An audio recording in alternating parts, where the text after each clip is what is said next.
Hola, hola, ¿me escucha?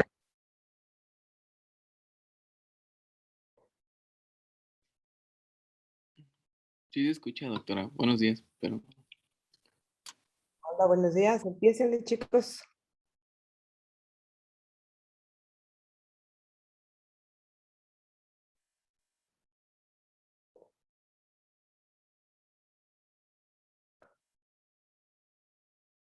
Nacla, le mandaste el link a los del poli, ¿no? ¿Verdad? No, doctora, pero me parece que sí han entrado ahorita. Pero si quieres se lo mando al grupo de los jefes en el que me metió. Sí. A ver, déjame, déjale, les aviso yo. Sí, Ok, déjales aviso yo. ok, doctora.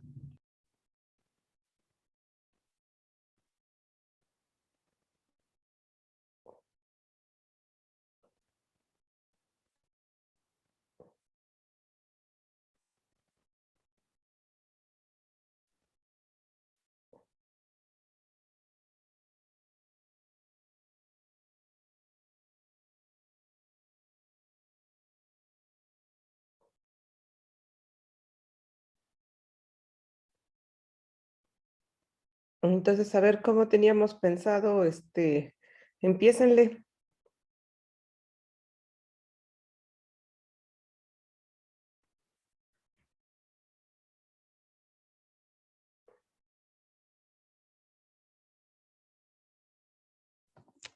buenos días. A los chicos del Poli les tocaba BCG y a los de la UNAM PRD. Entonces, ¿quiere que empecemos con tuberculina? Con BCG, con la vacunación primero, para llevar Ah, un ok. orden. Es con los chicos del Poli, entonces habrá que ¿Y esperar. están ya conectados? ¿No están conectados?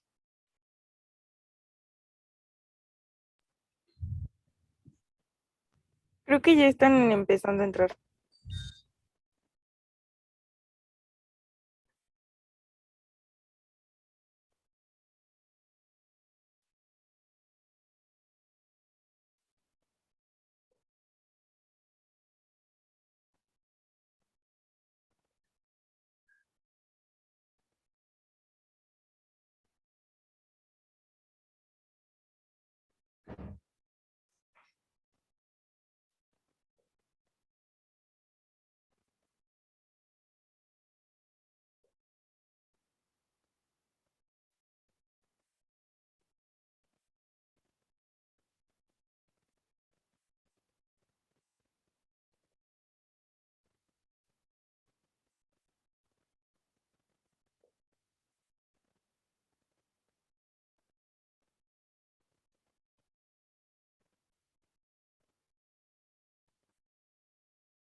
Empiecen ustedes entonces con PPD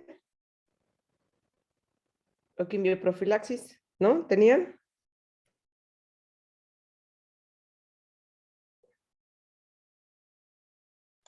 Sí, doctora. Deme un momento, por favor.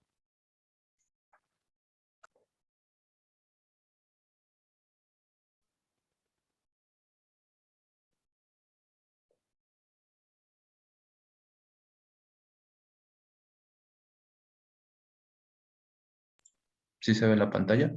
Sí. Ok.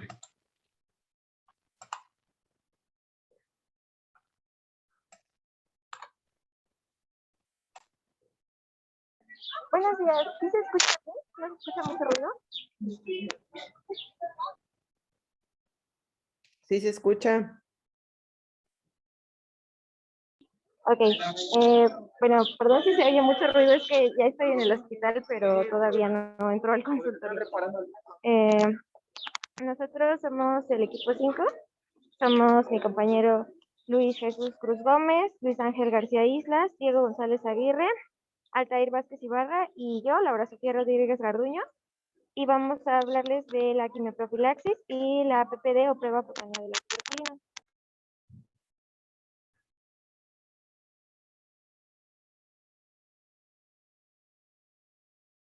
La prueba cutánea de la tuberculina, o también llamada prueba de Mantoux, sirve para determinar cuando una persona tiene el bacilo de Mycobacterium tuberculosis. Y esta consiste en la inyección intradérmica de 0.1 mililitros del derivado proteico purificado o tuberculina, que por sus siglas en inglés se conoce como PPD. Y esta es en la cara anterior del antebrazo izquierdo, y después se interpreta la reacción que va a tener el cuerpo ante este PPD.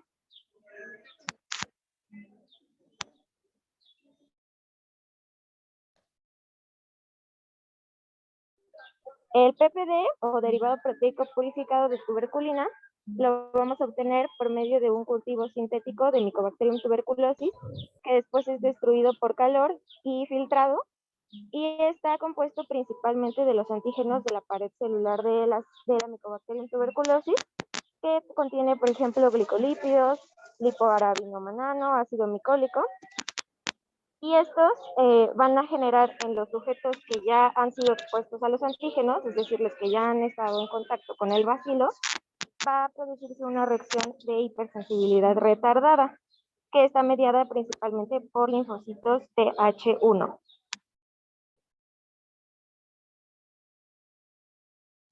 Esta prueba es principalmente útil para los estudios epidemiológicos, para evaluar la prevalencia de la infección, también para los estudios de casos y contactos, es decir, cuando hay un paciente que ha sido confirmado, detectar quiénes de las personas a su alrededor ya tienen la infección.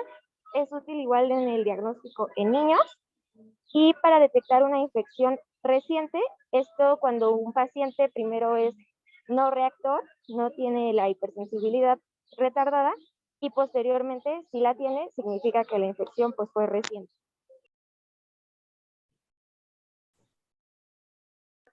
¿Qué información es importante que nosotros le proporcionemos al paciente antes de realizarla?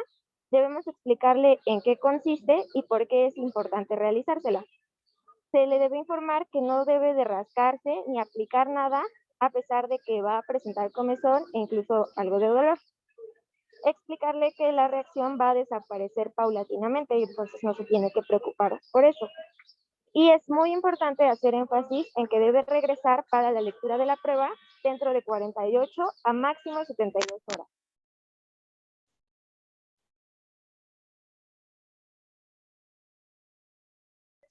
Para la interpretación, que como ya mencionamos es de 48 a 72 horas posterior a la administración, lo que se hace es medir el área de induración, es decir, la parte que está como dura de la piel, pero no el eritema, es decir, no la parte rojiza que está alrededor, solo la induración. Y se mide perpendicular al eje longitudinal del antebrazo. En condiciones normales o en pacientes en general, se considera que menos de 10 milímetros de diámetro es un no reactor, es negativa, y más de 10 ya es reactor. Pero hay casos especiales en que se va a considerar positiva desde 5 milímetros, y estos casos son los pacientes menores de 5 años, los recién nacidos, los pediátricos que tengan casos graves de desnutrición, los contactos estrechos con un caso positivo a tuberculosis, y las personas inmunodeprimidas por cualquier razón, ya sea, por ejemplo, pacientes con VIH, con tratamiento de quimioterapia, con una inmunosupresión primaria. Y sí, la que sí.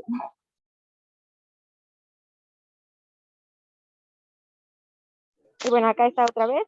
Una induración mayor a 5 milímetros se considera positiva en los inmunocomprometidos, en los contactos de casos activos, y también muy importante si encontramos hallazgos sugestivos de tuberculosis en una radiografía de tórax. Una induración de 10 o más milímetros es positiva en países con alta prevalencia, por eso en México se considera ya positiva en 10 milímetros, porque como ustedes saben, 1/3 de nuestra población está contagiado. En pacientes que usen drogas, de que tengan trabajos de alto riesgo, es decir, que estén expuestos a muchas personas, como personas que trabajan en hospitales, en asilos, pacientes con silicosis, con diabetes mellitus, con enfermedad renal grave, cáncer, con bajo peso corporal y menores de 5 años. Y en países que no tienen tantos factores de riesgo, por ejemplo, en Europa, La induración se va a considerar positiva hasta que sea mayor a 15 milímetros.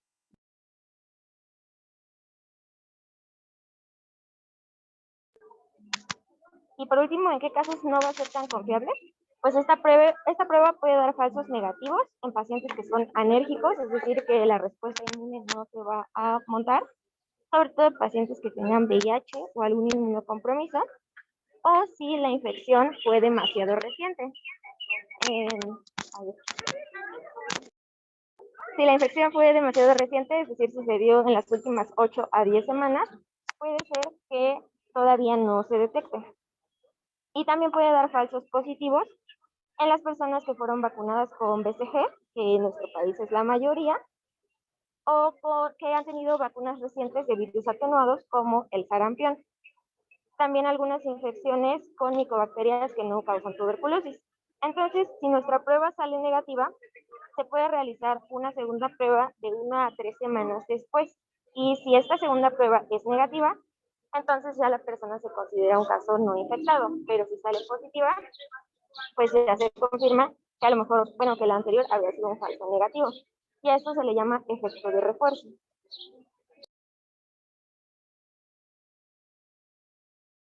Y bueno, acá tenemos una imagen que les dejo que resume mucho todo esto, pero por si la quieren ver después.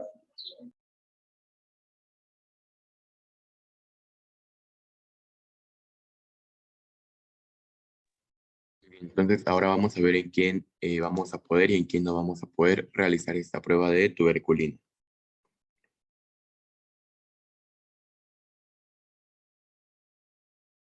Siguiente, por favor.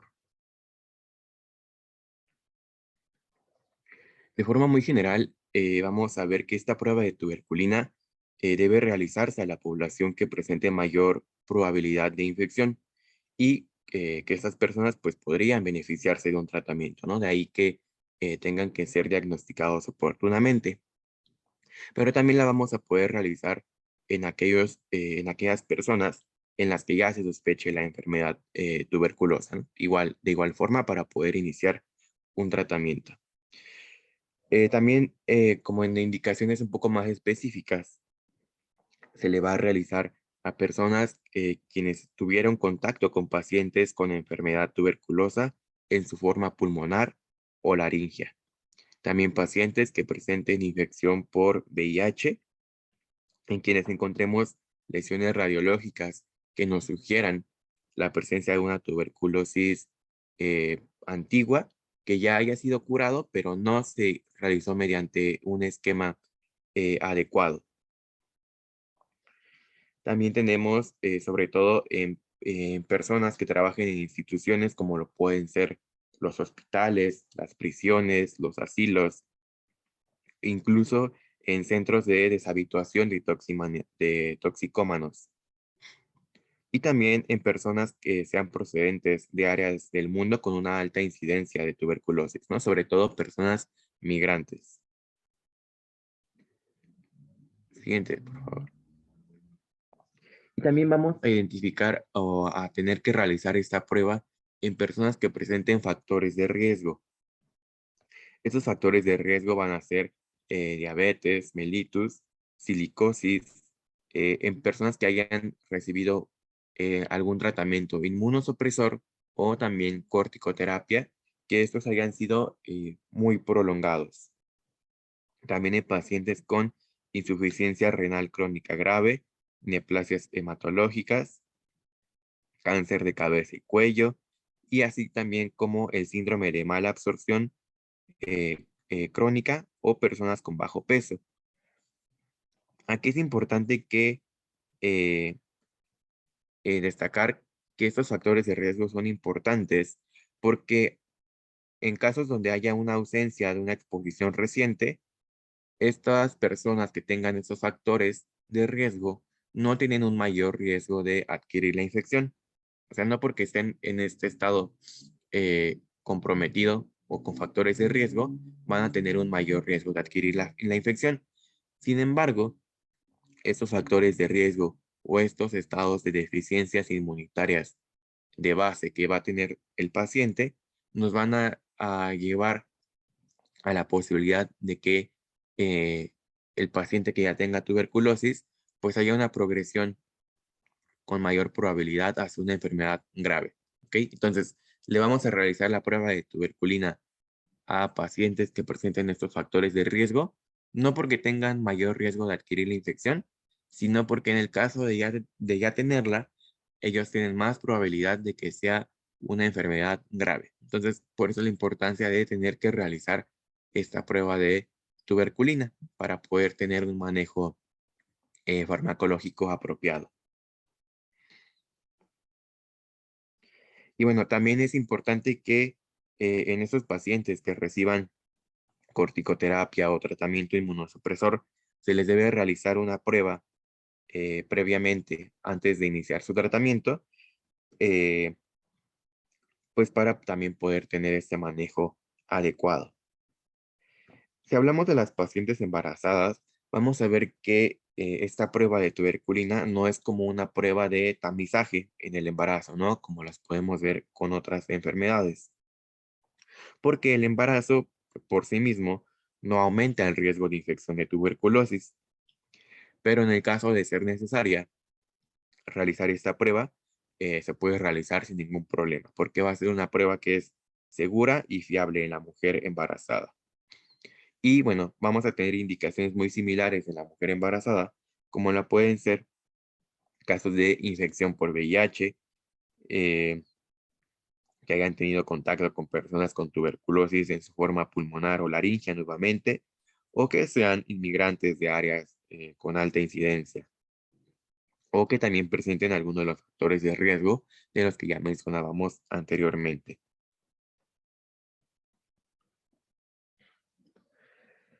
Y en cuanto a sus contraindicaciones,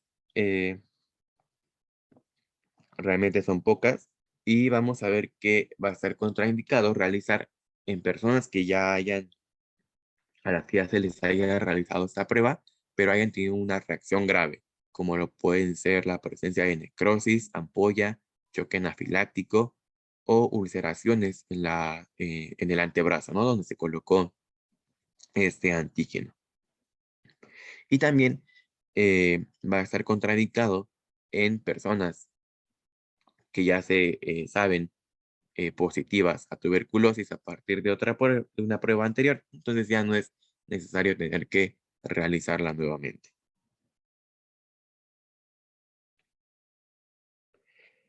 Eso sobre todo en casos donde se haya experimentado una reacción local, igual que haya sido muy grave, ¿no? Entonces, pues mejor evitarlo nuevamente. Y ya en casos más aislados, menos comunes, va a estar también contraindicado en pacientes que sean alérgicos propiamente al antígeno de la tuberculina, o también a alguno de los demás componentes que vengan dentro del suero, ¿no? A sus excipientes, como lo pueden ser desde el agua para preparaciones inyectables hasta otros componentes como el cloruro de sodio y el hidrógeno fosfato, ¿no? Y demás componentes que vienen en este suero.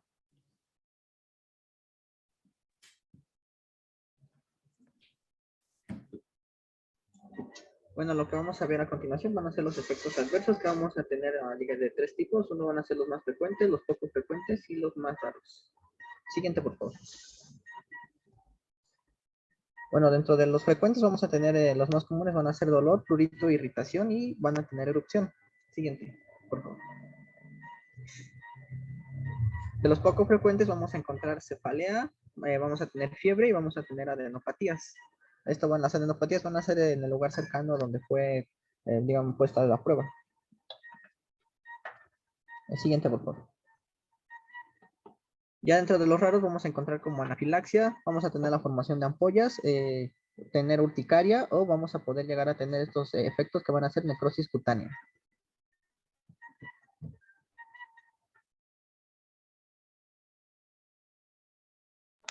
Bueno, yo les voy a hablar, bueno, soy Diego, solamente que igual estoy rotando en el hospital con Sofía y pues estamos juntos, entonces aproveché este dispositivo para exponer también, ¿vale?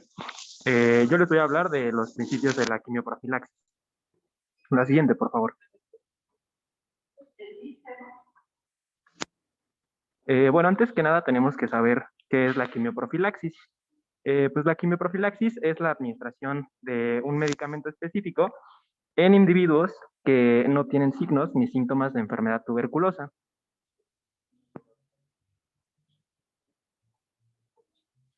Y bueno, tenemos que saber que hay dos tipos de quimioprofilaxis.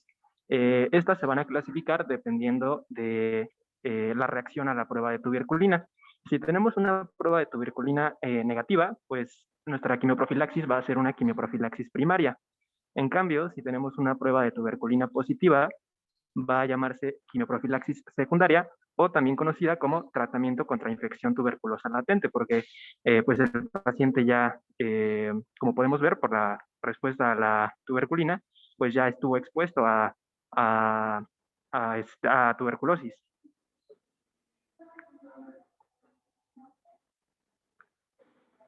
Y pues aquí les pongo el régimen profiláctico, que bueno, para la quimioprofilaxis primaria, yo encontré que las bibliografías variaban un poco, pero todas coincidían en que se administraban entre 5 y 10 miligramos por kilogramo de peso en una toma única al día, sin exceder los 300 miligramos por día, y esto se iba a dar por 2 meses y medio.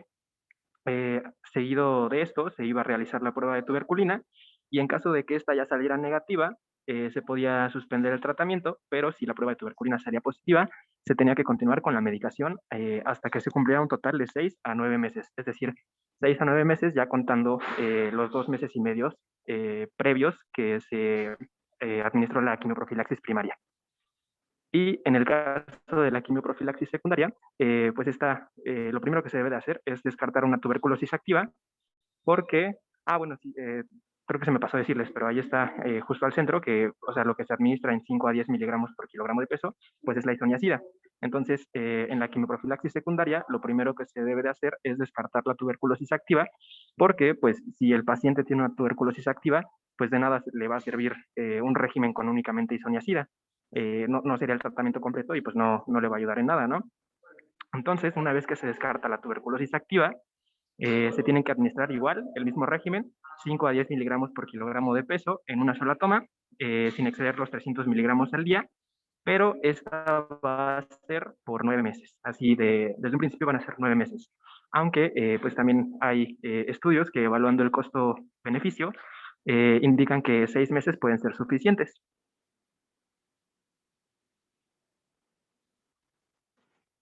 Y bueno, aquí les puse esta tablita con las pautas y los regímenes diferentes para la quimioprofilaxis. En rojo les subrayé los regímenes clásicos, de los cuales hablamos en las diapositivas pasadas. Sin embargo, en verde les subrayé los regímenes alternativos, que estos son sobre todo aplicados a la quimioprofilaxis secundaria y pues estos suelen ser más cortos para favorecer un mayor apego al tratamiento. Podemos ver cómo, por ejemplo, se puede usar la rifampicina por 4 meses o rifampicina isoniazida por 3 meses y pues de este modo, como son más cortitos que pues, los 6 o 9 meses del tratamiento convencional para la quimioprofilaxis secundaria, pues favorecen un mayor apego terapéutico del paciente.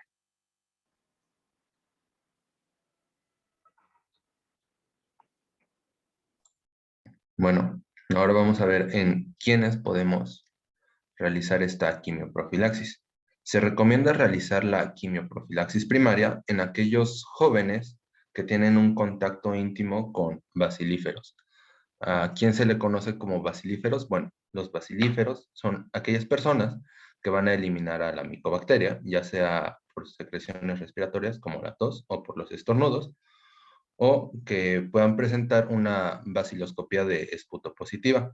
Bueno, ya definido bacilífero, también se recomienda la quimioprofilaxis primaria en personas con inmunodepresión que también se encuentran en contacto con bacilíferos. Y por último, la última indicación de esta quimioprofilaxis primaria va a ser en personas de cualquier edad que se encuentran en contacto con bacilíferos en microepidemias.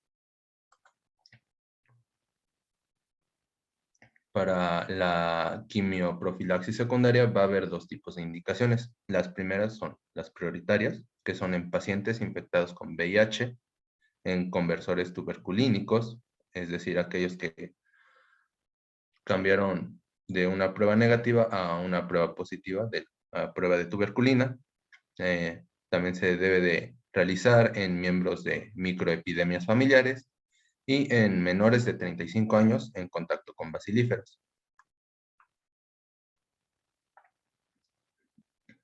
También como parte de estas indicaciones prioritarias está recomendado realizarlo en pacientes con tratamiento con anticuerpos monoclonales antifactor de necrosis tumoral alfa, en personas que en estudios de imagen presenten imágenes fibrosas residuales no tratadas y en cualquier infectado que sea menor de 20 años.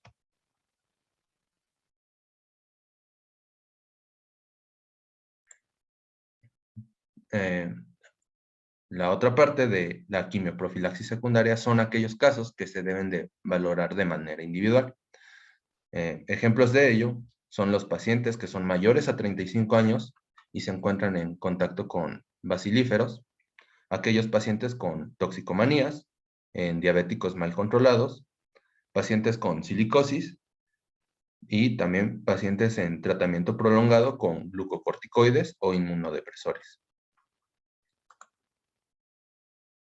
Por último, de estos casos que se deben de valorar individualmente, están los pacientes con neoplasias, pacientes con insuficiencia renal crónica, pacientes que tengan desnutrición causada por gastrectomía, por síndrome de malabsorción o por derivación intestinal. También en aquellas personas que tengan un riesgo profesional, como lo son médicos y enfermeras, o en aquellas personas que tienen un riesgo social, por ejemplo, los reclusos.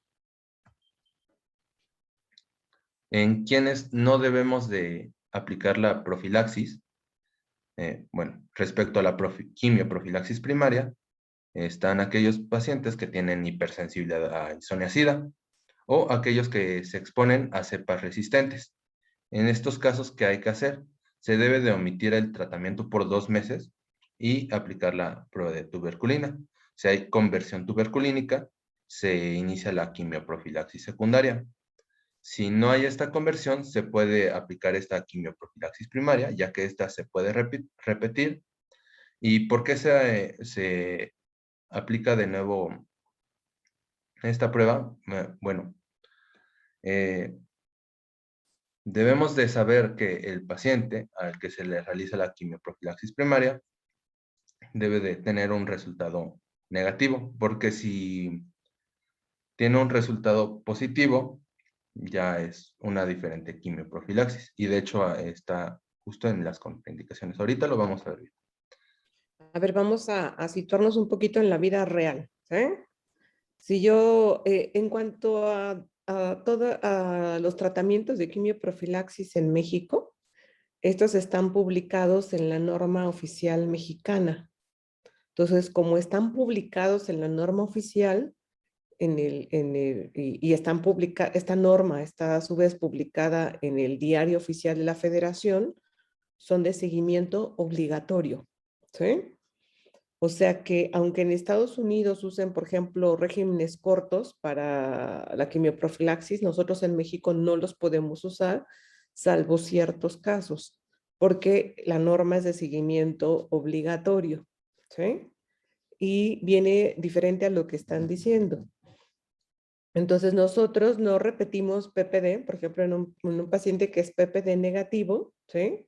Solamente que tengamos algunas dudas para confirmar en cuanto a la quimioprofilaxis que se divide en primaria y secundaria. Pero, por ejemplo, yo soy personal de salud, ¿sí? Y tengo PPD positivo.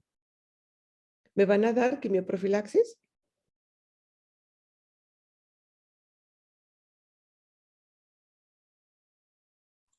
Bueno, Ahorita vamos a tratar de aplicar los conocimientos, ¿no? Que están virtiendo en la vida real, en la práctica diaria. ¿Cómo le hacen? Yo soy personal de salud y soy PPD positivo. ¿Me dan quimioprofilaxis? lo recomendable sería que sí. No. ¿Sí? No. Y fíjense, y trabajo en la clínica de tuberculosis, ¿verdad? Entonces, ¿qué quiere decir si soy PPD positivo? Que ya tuve contacto con Mycobacterium tuberculosis y que él vive dentro de mí, ¿sí? y que yo tengo 10,000 bacilos en mi interior y que los he dominado perfectamente, entonces no tengo por qué recibir quimioprofilaxis, a menos que otros factores de riesgo tenga. Que sea inmunocomprometido, por ejemplo, que tenga Exactamente. VIH o algo así. Exactamente, diabetes, VIH, que esté yo trasplantada, ¿sí? Entonces, a personal de salud no se le da quimioprofilaxis, a pesar de que sea neumólogo y trabaje en una clínica de tuberculosis, a menos que sea PPD negativo, y a los 3 meses que se repita el PPD, sea convertido reciente, así se llama ese fenómeno. Entonces, si llegan, por ejemplo, ahora que van a entrar los residentes, ¿no? Que ya entraron, ¿verdad? Que hoy es su primer día. Y se les haga PPD a los que van a hacer neumo. Y resulta que la mitad son negativos, supongamos, porque de entrada, por algoritmo matemático, ya sabemos que la tercera parte de ellos van a ser positivos. Supongamos que son negativos. A los 3 meses que yo les hago el seguimiento y les repito el PPD, alguien se convierte en positivo, esa persona es convertido reciente y es la única indicación en personal de salud sano en darle quimioprofilaxis. ¿Sí? Ahora, a un paciente que le han quitado el vaso por púrpura trombocitopénica, ¿le dan quimioprofilaxis?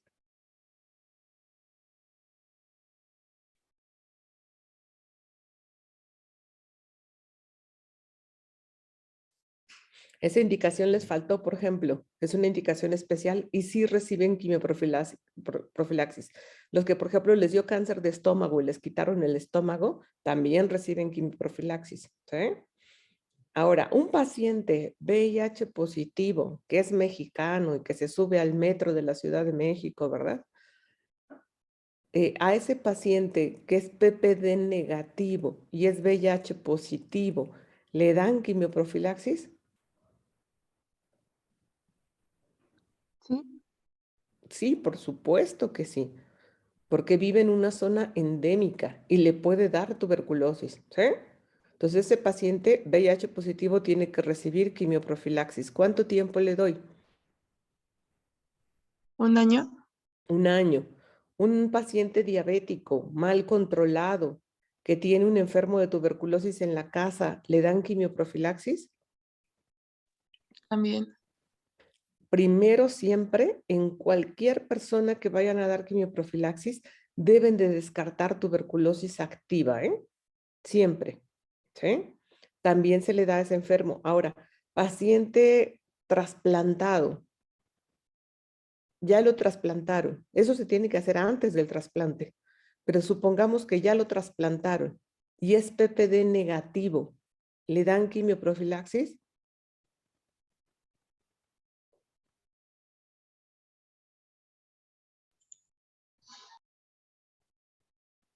Ahí ya no, sí, doctora, porque como que ya pasó el Por, riesgo, por así por, decirlo.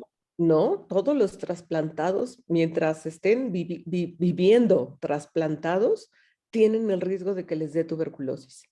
Lo ideal es hacerlo antes de que se vaya a llevar a cabo el trasplante, pero no en todas las clínicas de trasplante saben qué hacer con ello, ¿sí? Entonces, un paciente trasplantado PPD negativo se le da quimioprofilaxis. ¿Cuánto tiempo? 9 meses, ¿sí? Por ejemplo, paciente reumatológico que lo han pulsado, le han dado ciclofosfamida, le han dado metilprednisolona, recibe 15 miligramos de prednisona, le dan quimioprofilaxis.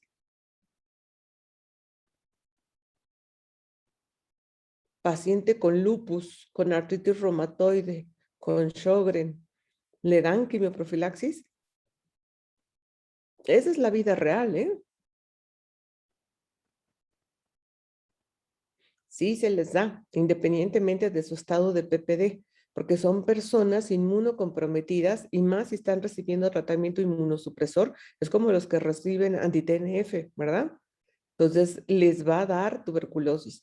A los reumatológicos y a los que reciben anti-TNF, que son precisamente muchos reumatológicos y ahora neurológicos, el 70% van a padecer tuberculosis extrapulmonar. Entonces, de súper difícil diagnóstico, tuberculosis de difícil diagnóstico. Entonces, se les da quimioprofilaxis. Estos pacientes inmunocomprometidos, trasplantados o reumatológicos, preferimos darles 9 meses de tratamiento. Les damos 6 meses a los diabéticos, a los niños menores de 5 años, a los adolescentes. ¿Sí? Ahora, paciente donador de riñón. Supongamos que uno de ustedes quiere ser donador de riñón y son PPD positivos. ¿Les damos quimioprofilaxis?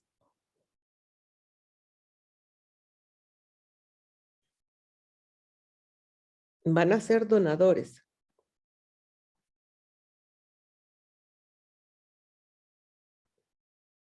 Chicos, ¿están ahí?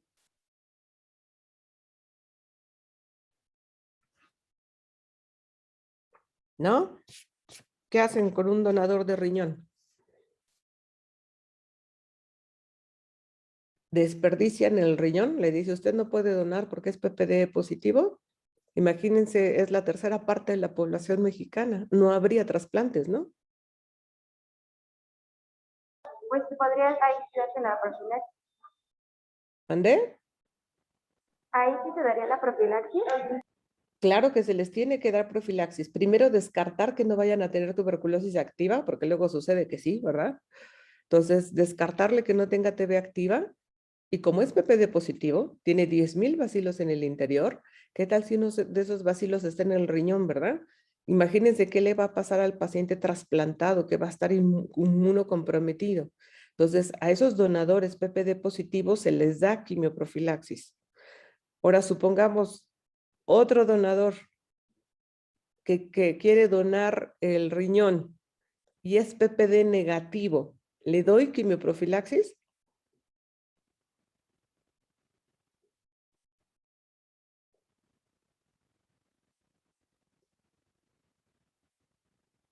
No.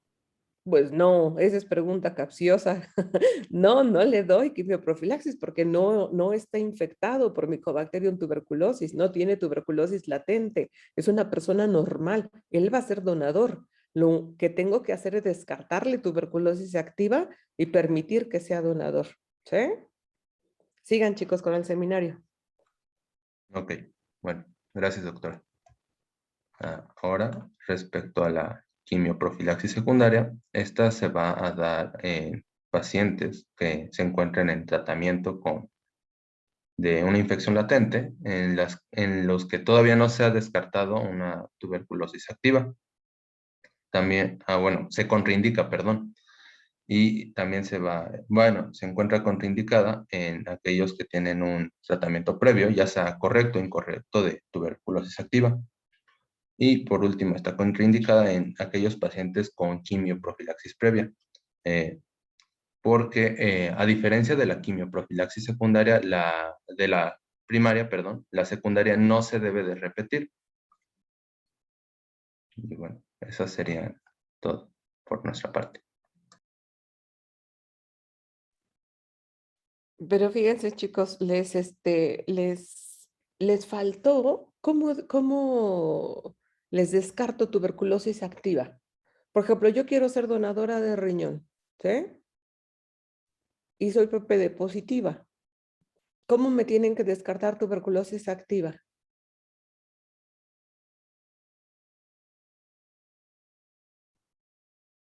¿Qué estudios me mandarían? Ya vimos tuberculosis, ¿no? ¿Mm? Una vaciloscopía y un cultivo. Pero resulta que no es pectoro porque no estoy enferma.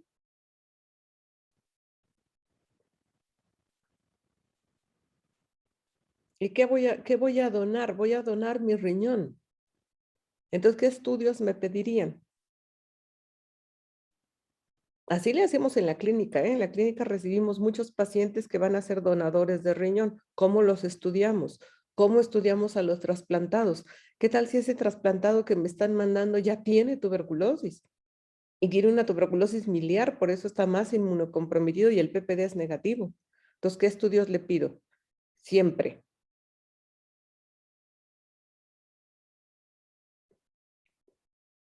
¿No? Biometría hemática. ¿Cuál? ¿Cómo? Biometría hemática. No, para nada. ¿Qué estudio pido primero? para descartar tuberculosis activa, que es así primordial.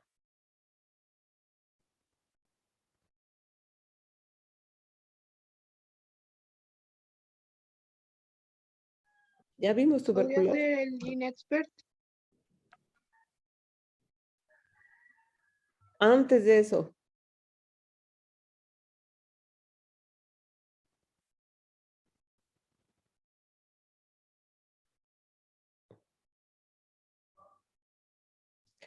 por lógica, chicos, respondan siendo lógicos.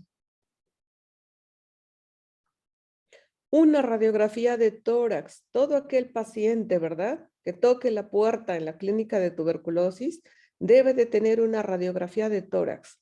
Todos los pacientes que van a recibir quimioprofilaxis, radiografía de tórax. Inclusive si son VIH, hasta tomografía de todo el cuerpo, ¿verdad? Para descartarles tuberculosis en algún otro sitio, más si tienen pérdida de peso. Entonces, primero tengo que verificar que mi paciente no tenga síntomas, no tenga fiebre, no tenga pérdida de peso, no tenga tos, ¿sí? Si no, el paciente está sospechoso y no puede ser donador, ¿sí? No puede recibir quimioprofilaxis mientras estén sospechosos. ¿Qué otra cosa hay? Si no es pectora, hay que meterlos a broncoscopía y hacerles un lavado bronquial. Pedirles en el lavado bronquial Ginexpert, vaciloscopía y cultivo. Y si van a ser donadores de riñón, por ejemplo, pedirles cultivo de Lowenstein-Jensen en orina. Nosotros hacemos ese protocolo.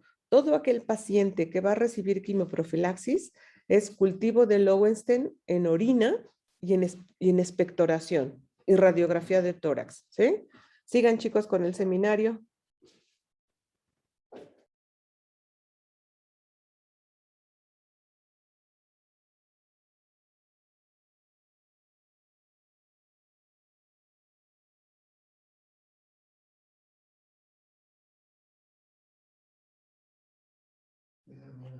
Ahora les toca a los del poli, ¿no?, presentar.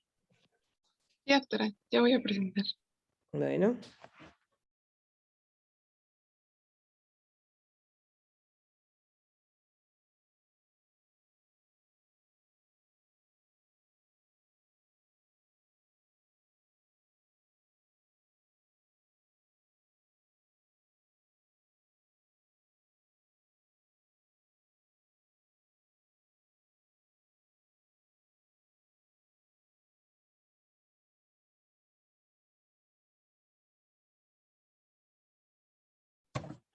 Buenos días, compañeros. Bueno, nosotros vamos a seguir con la siguiente parte del seminario de tuberculosis y bueno, el equipo está conformado por Beltrán Barrera Alfonso, Fernández Escobar Dayeri, González Ríos Carolina y su servidora Moreno López Jessica. ¿Le puedes cambiar, por favor, Carito? Bueno, aquí lo que les vamos a explicar, la vacunación, los efectos adversos de la vacunación, la búsqueda de contactos, de contactos y el cerco epidemiológico. ¿Le puedes cambiar, por favor? Bueno, en cuestión de la vacunación, la vacuna contra la tuberculosis es la BCG. La vacuna BCG fue elaborada por Albert Carmet y Camille Guerin, que son las iniciales de esta vacuna. Se toma como bacilo de Calmet-Guerin y comenzó a utilizarse aproximadamente en el año de 1921. Y le puedes cambiar, por fin. Es una vacuna que se hace con bacilos vivos atenuados derivados del bacilo Mycobacterium bovis, que es el agente etiológico de la tuberculosis en bovinos. Y bueno, su efecto protector de esta vacuna, de la BCG, se administra principalmente en el nacimiento en países con incidencia de moderada a alta de tuberculosis, y ya que protege de un 64 a un 86% contra las formas de tuberculosis miliar y meningitis tuberculosa. Esta vacuna no va a evitar la infección primaria y menos la reactivación de la infección pulmonar latente, pero sí va a proteger contra las formas diseminadas, como ya les había comentado, de la tuberculosis miliar y la meningitis tuberculosa. Se aplica al nacimiento, es vía intradérmica en una dosis de 0.1 mililitros, en el tercio superior del brazo derecho. ¿Le puedes cambiar, porfa, Carito?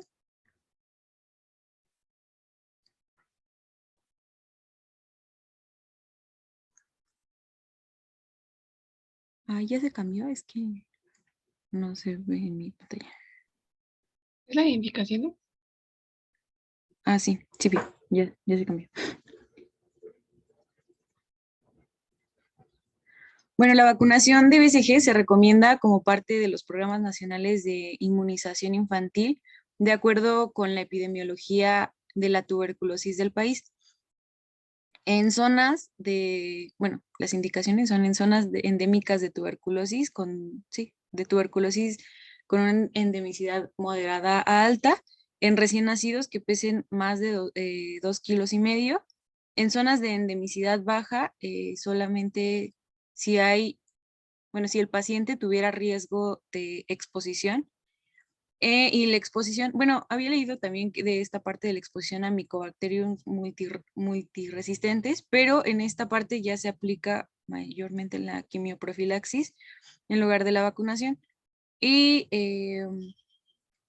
en pacientes que son mayores, bueno, se denomina pacientes mayores a los que ya no son recién nacidos, que son niños, adultos o jóvenes, se puede aplicar la vacunación solo si tienen la PPD negativa, la tuberculino reacción negativa. Se puede aplicar en ellos si van a viajar también a un país con endemicidad moderada o alta. ¿Le puedes cambiar a la otra, por favor, Carito? Bueno, aquí tenemos un mapita y bueno, no se ve muy bien lo que dice arriba, pero es la tuberculosis en la tasa de incidencia de tuberculosis en el mundo por cada 100,000 habitantes, y esto es en un censo de 2019. Y como podemos ver, en México, el color azulito como turquesa marca la endemicidad moderada. Y bueno, aquí los esquemas de vacunación para la BCG, bueno, se aplica en todos los pacientes recién nacidos por el riesgo bueno, de contagio de tuberculosis. ¿Le puedes cambiar a la otra? Hay diferentes esquemas de vacunación, pero bueno, en México es la vacunación BCG para toda la población, entonces todos los recién nacidos deben de recibir esta vacuna. Bueno, ahorita les voy a decir las contraindicaciones, pero todos deberían de recibir esta vacuna, y si son mayores, bueno, si no, ya no son recién nacidos, solamente si tienen la tuberculino reacción negativa. ¿Le puedes cambiar a la siguiente, por fin, Carito? Bueno, y en las contraindicaciones, si el paciente presenta alguna alergia al componente de la vacuna, si en ese momento se encuentra enfermo o está cursando con fiebre mayor a 38.5 grados, si hay alguna lesión en la piel, se deberá de evaluar su aplicación o se pospone la vacunación. En enfermos, de leucemia o de otro tipo, bueno, de otros procesos oncológicos, en enfermos también que tengan tratamiento inmunosupresor, como tratamiento con corticoides, quimioterapia o radiación. En pacientes con SIDA y HIV, bueno, eso se los tengo en la otra diapositiva. En recién nacidos menor a 2 kilogramos de peso y en pacientes que estén recibiendo tratamiento con antituberculosos. ¿Le puedes cambiar, por fin, Carito?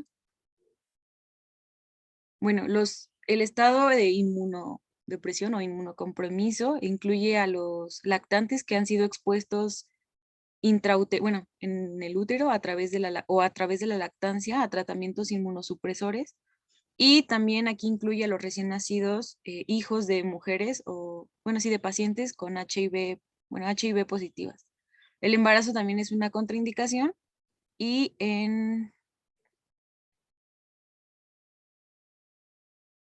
bueno, los pacientes con HIV, los niños que son con infección de HIV que reciben, permítanme un poquito.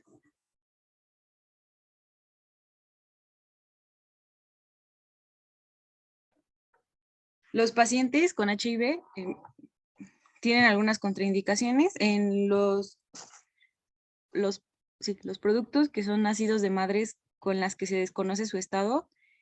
Con respecto a la infección de HIV, deberían de recibir la vacuna BCG. Bueno, esto en sí todos los recién nacidos. En los recién nacidos de madres con infección por HIV, en los que se desconoce si el producto está infectado o no, y que el producto está totalmente asintomático, deberán también de recibir la vacunación BCG al nacimiento. Bueno, y también los recién nacidos infectados por HIV, ellos no reciben la vacuna, solamente los que son de una madre HIV positiva, pero no tienen HIV y no tienen sintomatología. Y los recién nacidos hijos de madres infectadas por HIV, en los que se desconoce si están o no infectados, pero que tienen síntomas compatibles con la infección, tampoco deberían de ser inmunizados con esta vacuna. ¿Le puedes cambiar, por favor, Carito?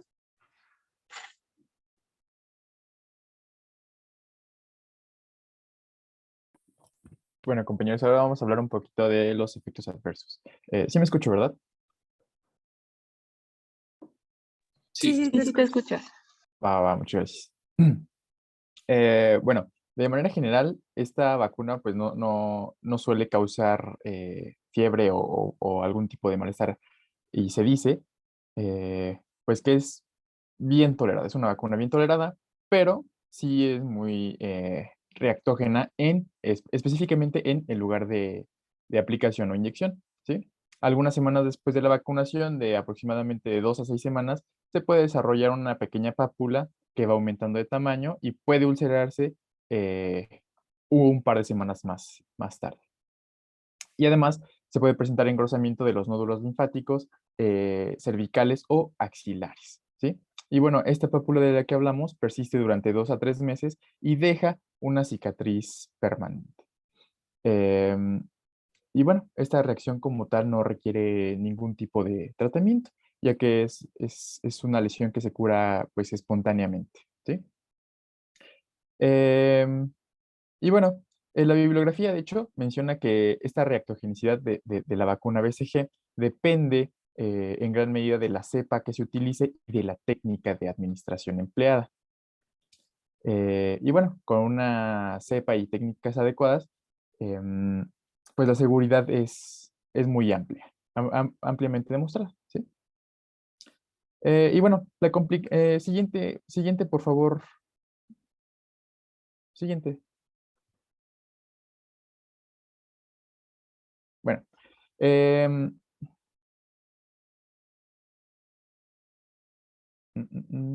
ay, aquí están al revés estas cosas. Bueno, no importa. Bueno, la complicación de carácter leve a moderado más frecuente es la presencia de una adenopatía regional ipsilateral, ¿no? Con o sin supuración. Esto es a lo que le vamos a denominar vesigitis, ¿sí? Y bueno, las reacciones locales en el punto de inoculación, como úlceras y abscesos, pues son causadas por una técnica no adecuada y o bien causadas por condiciones asépticas, ¿sí? Y bueno, siguiente, por favor, Carito. Igualmente se han descrito otras reacciones locales, como lo es el absceso, el dolor, el eritema, la linfadenopatía, la necrosis con respectiva ulceración, nódulos, pápulas, pústulas, tumefacción, entre otras. Y aquí podemos observar también la incidencia de este tipo de reacciones locales, ¿sí? Siguiente, por favor, Carito. Igualmente, en cuanto a las reacciones sistémicas, em, también se ha comunicado, como observan en la diapositiva, pues las frecuencias, ¿no? De estas reacciones, como la anorexia, que se presenta en menor al 5% de los casos, atralgias y mialgias, erupción cutánea, fatiga y astenia, fiebre menor al 1%, como dijimos, generalmente es bien tolerada esta vacuna.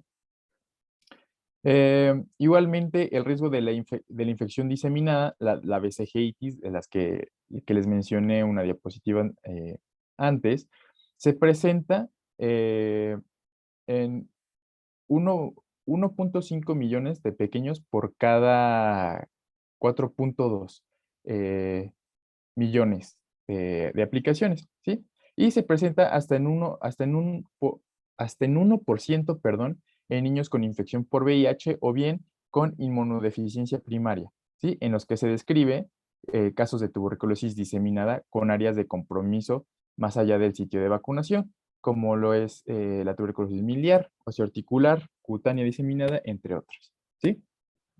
Y bueno, pues esto está ocasionado precisamente por la cepa de la que estamos hablando, que es la Mycobacterium bovis. Eh, y bueno, siguiente, por favor, Carita. Bueno, vamos a hablar rápido de advertencias y precauciones. Siguiente, porfis.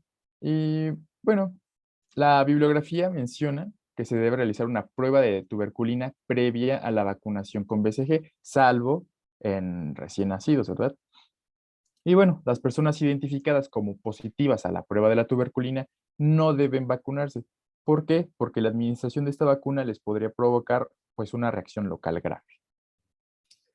Aunque otros estudios recientes pues también han demostrado que la vacunación por BCG es segura en personas con infección tuberculosa latente, ¿sí?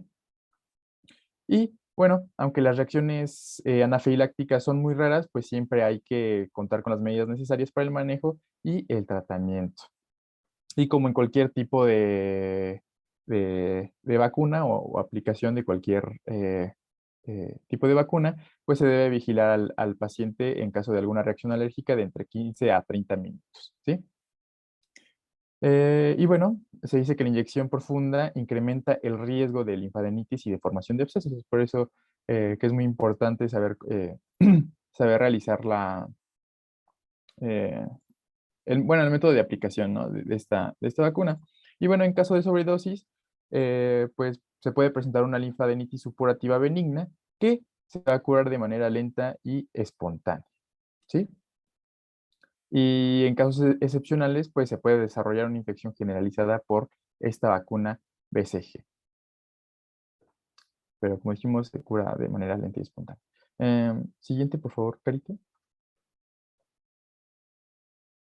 Bueno, ahora vamos a hablar sobre la búsqueda de contactos. Realizar investigaciones de contactos constituye una prioridad para los programas de tuberculosis. Los objetivos de la investigación de contactos de tuberculosis son interrumpir de forma satisfactoria la transmisión de tuberculosis y posiblemente prevenir futuros casos y también brotes de la enfermedad de tuberculosis. Es importante recordar que todos los casos de tuberculosis comenzaron como un contacto de tuberculosis.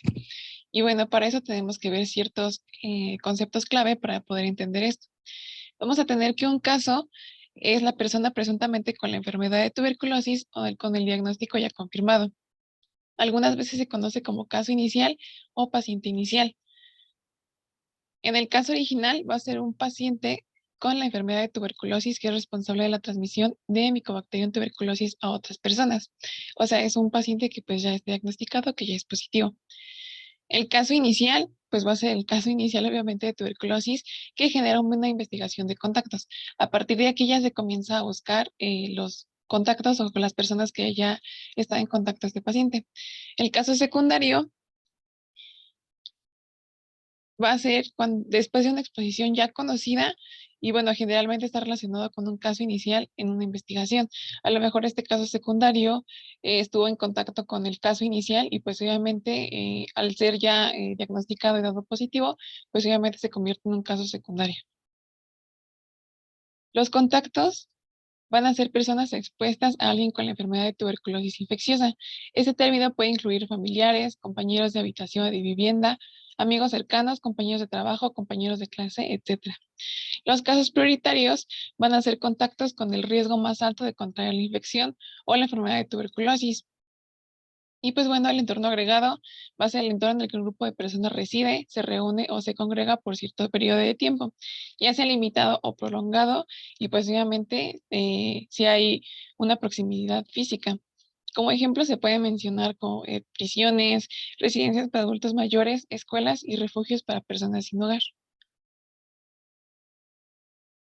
Los principales propósitos de la búsqueda de contactos, pues obviamente todo esto es un proceso sistemático que tiene los propósitos de identificar personas, que en este caso los vamos a llamar contactos, expuestas a una persona con enfermedad de tuberculosis infecciosa, o sea, ya es un caso.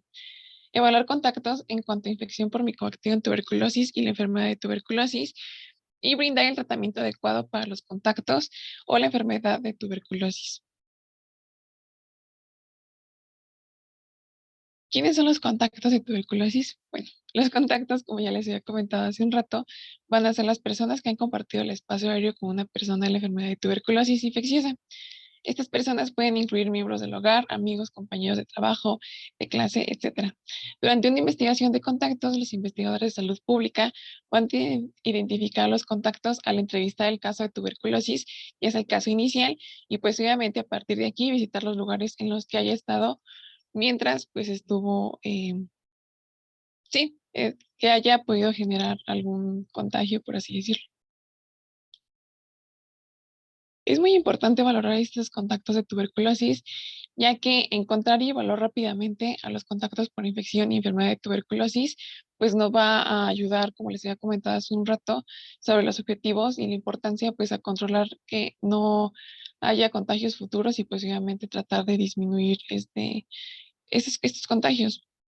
Aproximadamente el 1% de todos los casos de tuberculosis tienen la enfermedad de tuberculosis al momento de la investigación de contactos y pues obviamente van a necesitar un tratamiento. Además, aproximadamente del 20 al 30% de los contactos de tuberculosis ya está infectado y se encuentra en riesgo de presentar la enfermedad si no se diagnostica ni se trata a tiempo. Los contactos infectados pues ya por un Mycobacterium, que tiene un riesgo particularmente alto de presentar rápidamente la enfermedad, van a incluir pues menores de 5 años de edad, los pacientes con HIV y los pacientes también inmunosuprimidos. Ahora bien, para que se considere que una investigación de contactos ha sido exitosa, los contactos deben completar el tratamiento si es que se tiene presente ya la enfermedad de tuberculosis.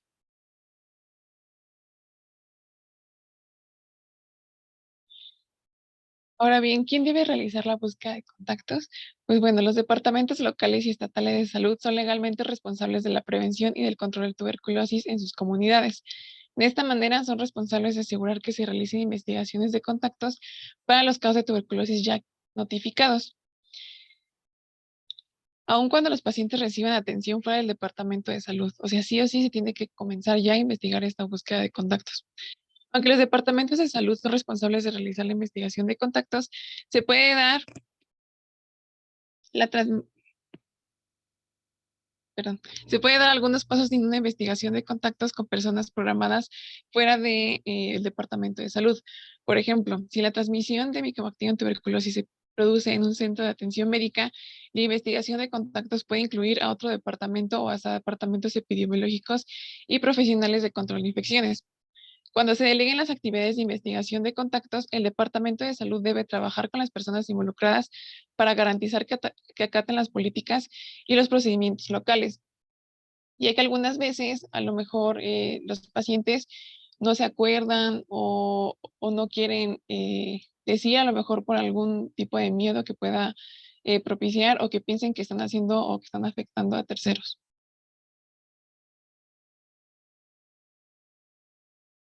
Se va a realizar una búsqueda de contactos para ciertos puntos. Vamos a comenzar con los casos con formas contagiosas de tuberculosis.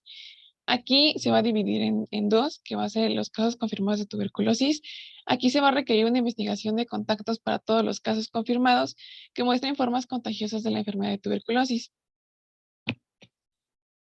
Para los presuntos casos de tuberculosis, el proceso de investigación de contactos debería comenzar con los presuntos casos de enfermedad de tuberculosis infecciosa, incluso antes de la confirmación.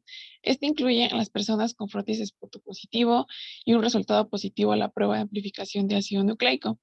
En el caso de las personas con frotis esputo positivo y resultado negativo en la prueba de amplificación de ácido nucleico, no se va a indicar una investigación de contactos.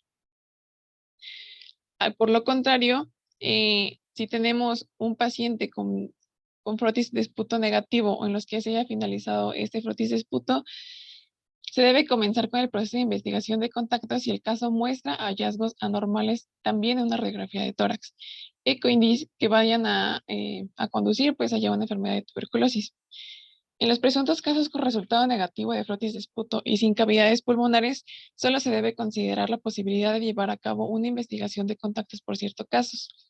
Si el presunto, vamos a suponer que el presunto caso hubiera sido identificado durante un brote o en alguna investigación de un caso original que también incluyó contactos susceptibles o vulnerables, como ya les había comentado hace un rato. En el caso de menores de 10 años o ya que estemos hablando de unos infantes, HIV y pues también de pacientes inmunosuprimidos. Ahora bien, para los casos con formas no contagiosas de tuberculosis, por lo general en ese tipo de casos de formas no contagiosas no requiere una investigación de contactos. Lo anterior incluye a los casos que tienen únicamente enfermedad por tuberculosis extrapulmonar, pues como ya los hemos observado. Para el caso de los contactos menores de 10 años de edad, en la mayoría de las instancias no es necesaria una investigación de contactos para los niños menores de 10 años de edad. Esto se debe a que tienen menos probabilidad de transmitir micobacterium tuberculosis. Si el caso ya es menor a 5 años de edad, se podría indicar una investigación de caso original. Los primeros pasos para este proceso de investigación de contactos por tuberculosis deben iniciarse tanto en el sector de salud pública y pues obviamente todo eso tiene que tener conocimientos de un caso confirmado o presunto caso de tuberculosis infecciosa. Por eso es muy importante evaluar sistemáticamente, seguir el proceso para que todo esto concluya para un fin en común y pues poder controlar todos estos, pues, mantener los objetivos ya primordiales para la búsqueda de contactos. Bueno, ¿en qué momento debe iniciarse? Es importante responder de inmediato porque vamos a tener ciertos puntos importantes. Es posible que algunos contactos tengan la enfermedad de tuberculosis y necesiten recibir el tratamiento. También en algunos casos podrían correr el riesgo de presentar rápidamente la enfermedad de tuberculosis. Es posible que sea más difícil localizar algunos contactos a medida que transcurre el tiempo, como sucede en las personas, vamos a suponer, que no tienen hogar. Podría haber transmisión constante de micobacterium tuberculosis y pues esto obviamente podría generar nuevos contactos o comenzar allá a existir contactos secundarios y pues obviamente esos contactos secundarios van a comenzar a seguir, sí, transmitiendo la enfermedad. Algunos casos les puede resultar un poco difícil recordar que a todos sus contactos, por lo que les comentaba de que pues obviamente al no tener Chicos, ya se está terminando el tiempo, por favor. Vamos a dejar el seminario hasta aquí. Ya se habló de lo más importante. Necesito que me pasen el seminario, tanto el Poli como la UNAM, a mi correo, por favor, para su calificación. Se los doy. Es Laura Neumo, T de tango, B de banco, @hotmail.com. ¿Tienen alguna duda, chicos?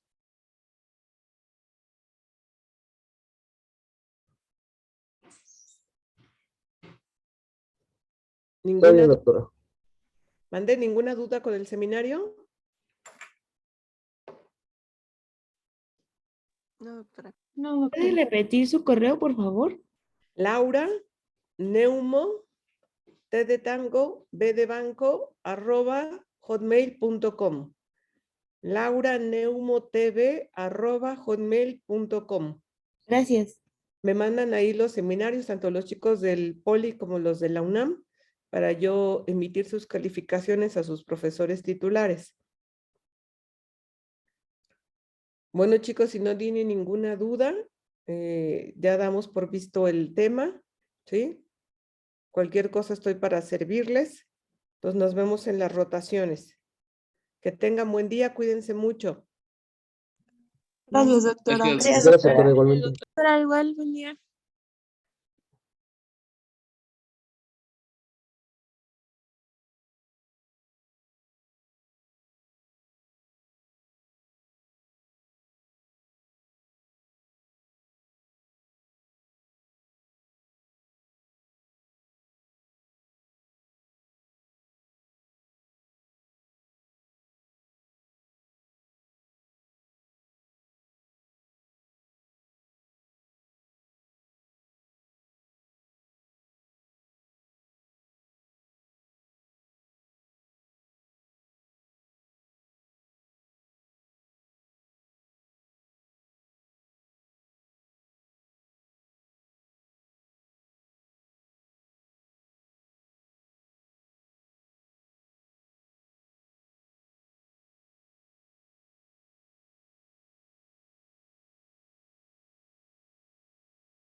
Hola, buen día, ¿me escuchan?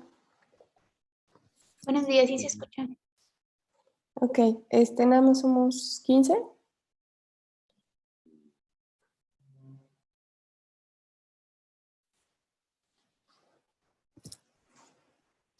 Siguen entrando.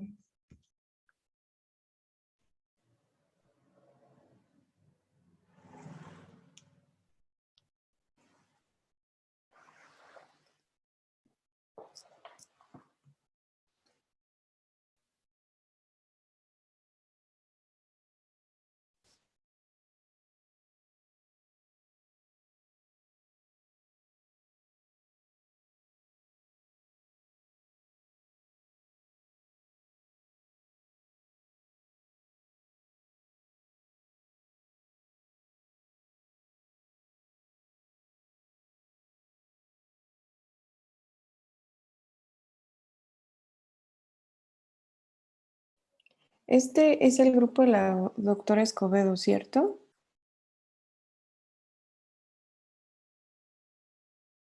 Sí. Ok, bueno, voy a tomar los que ahorita estemos aquí en la clase.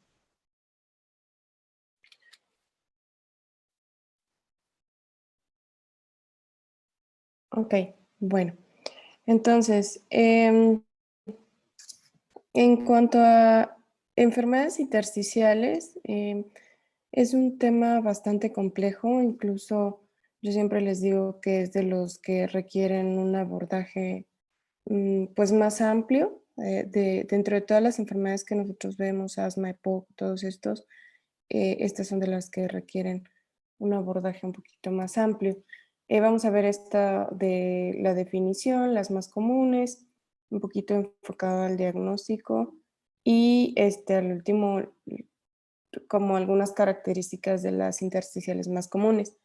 Bueno, se van a definir como un grupo de afecciones respiratorias con manifestaciones tanto clínicas, radiológicas y funcionales similares. Las principales alteraciones anatomopatológicas, o sea, si bien su nombre lo dice, van a ser intersticiales, también pueden llegar a afectar a nivel alveolar. Entonces, vean cómo van a confluir o se van a aparecer en estas manifestaciones. Es un grupo muy heterogéneo. De hecho, cuando nosotros nos enfrentamos ante el diagnóstico de una probable enfermedad pulmonar intersticial, son más de 150 enfermedades que la causan. Al decir intersticial, bueno, nosotros estamos hablando de esto que comentábamos en la definición, pero hay más de 150 enfermedades que la pueden causar. A veces es posible establecer bien la causa, pero aproximadamente esto se logra como en un 35%. O sea, en un porcentaje importante ni siquiera se va a establecer bien cuál es la etiología. Y bueno, también es importante recordar, funcionalmente nuestra unidad anatómica es el lobulillo pulmonar secundario. Entonces recuerden que este está constituido, aquí lo pongo un poquito también, es por una arteriola y un bronquio centrilobulillar. Recuerden que esta es la pleura visceral. La pleura visceral se mete en el tejido para hacer los tabiques interlobulillares y las venas y los linfáticos van a discurrir entre estos tabiques interlobulillares. Aquí se van a conformar también las unidades que son los acinos, que pues van a haber varias por cada lobulillo pulmonar secundario. Entonces el pulmón está constituido más o menos de esta forma y radiológicamente nosotros no debiésemos ver la pleura visceral o los tabiques interlobulillares, que es esto también que vemos acá. Bueno, las enfermedades intersticiales más frecuentes van a ser fibrosis pulmonar idiopática, enfermedad del tejido, las que son asociadas a enfermedad del tejido conectivo, y la neumonitis por hipersensibilidad, anteriormente llamada alveolitis alérgica extrínseca.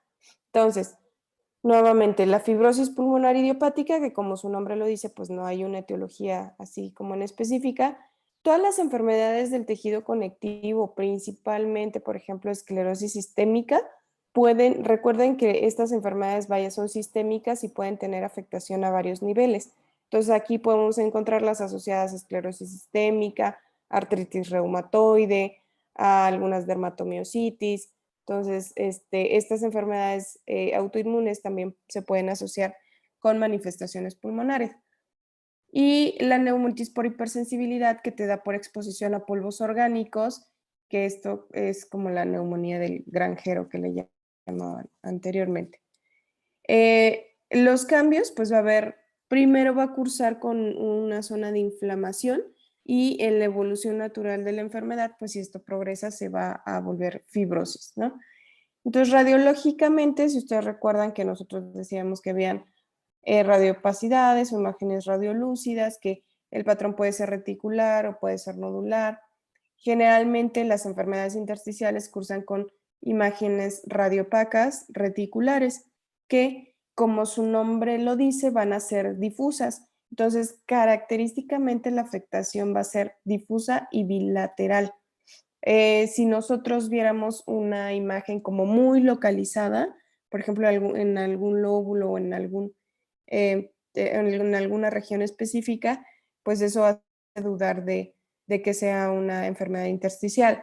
Generalmente dijimos, estas afectan de manera bilateral, un tanto simétrica, por así decirlo.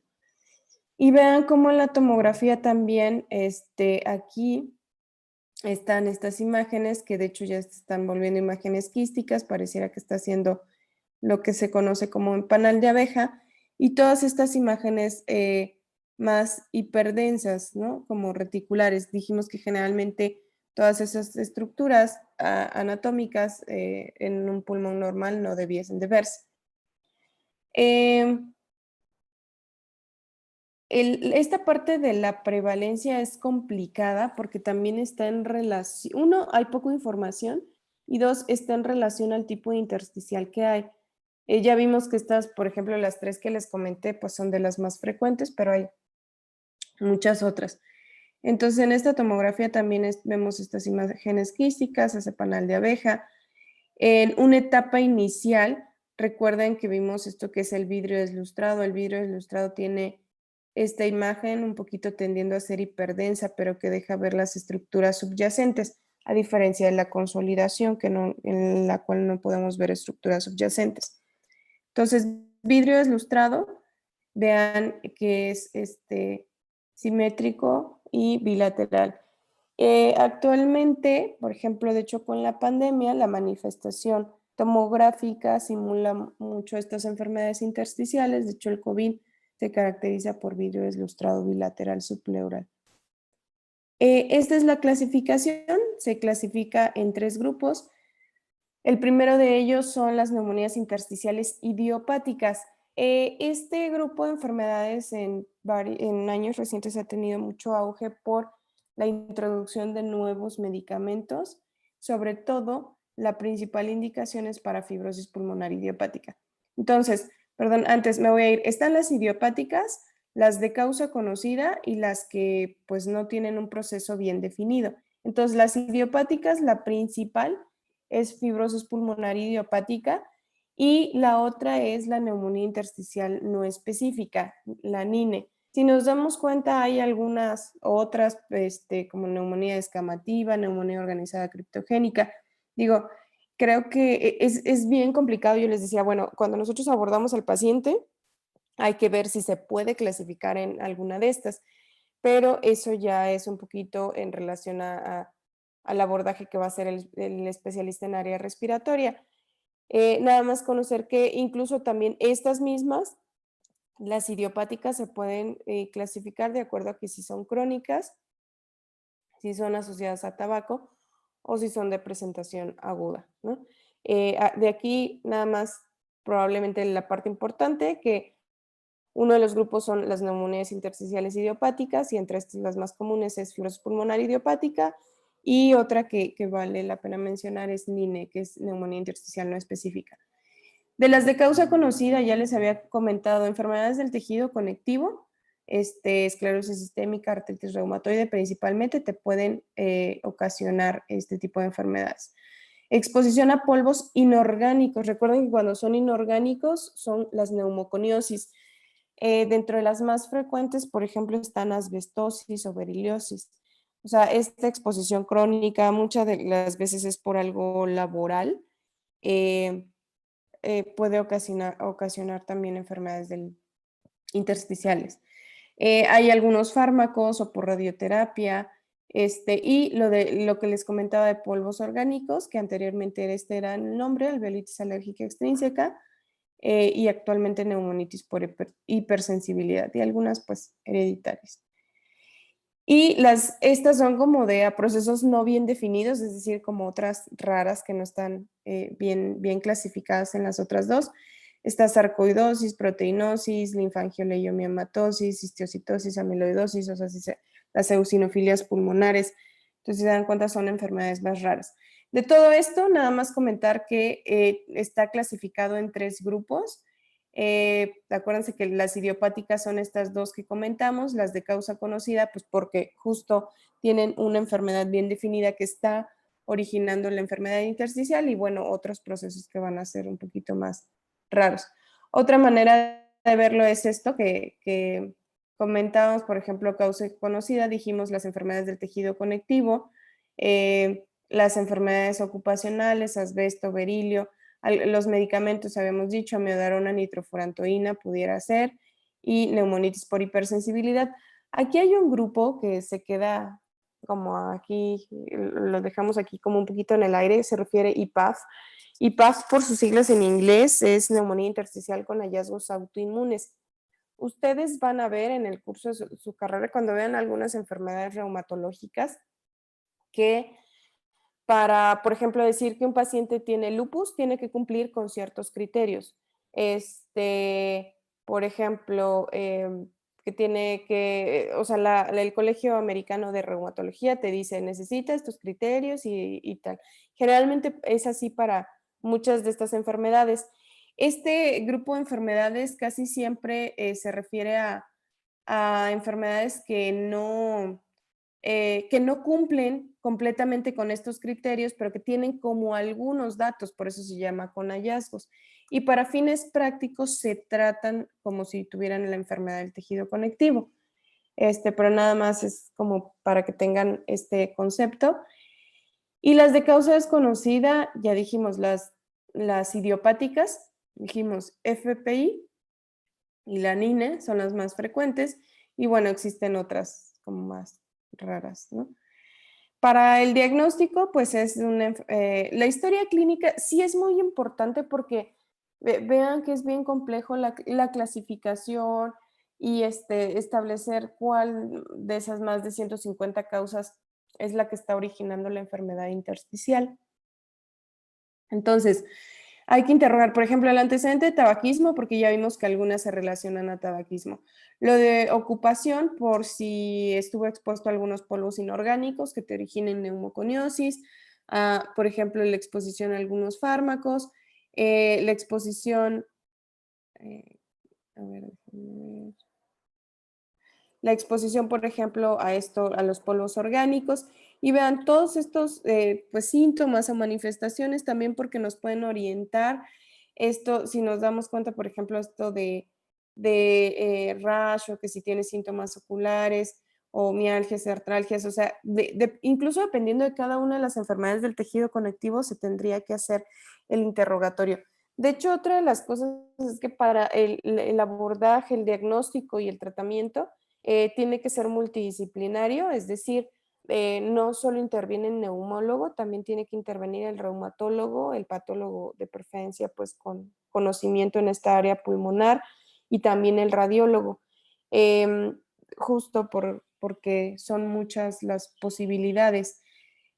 Por ejemplo, esto de la edad es más frecuente, si es más de 70 años, es más frecuente en pacientes con FPI. Y todo esto, la exploración física, pulmonar e incluso extrapulmonar, porque les decíamos, por ejemplo, enfermedades del tejido conectivo son enfermedades sistémicas que van a tener pues manifestaciones sistémicas. En la parte respiratoria, los síntomas más frecuentes van a ser disnea y tos, sobre todo la tos. La característica de la tos generalmente es que es seca. Entonces, es un paciente que ha estado con tos seca, persistente, ya lleva 3 meses, 6 meses que acude a médicos y no se le quita la tos. Y de repente también empieza a notar que tiene sensación de falta de aire y que está progresado y que se da con el ejercicio. Entonces, es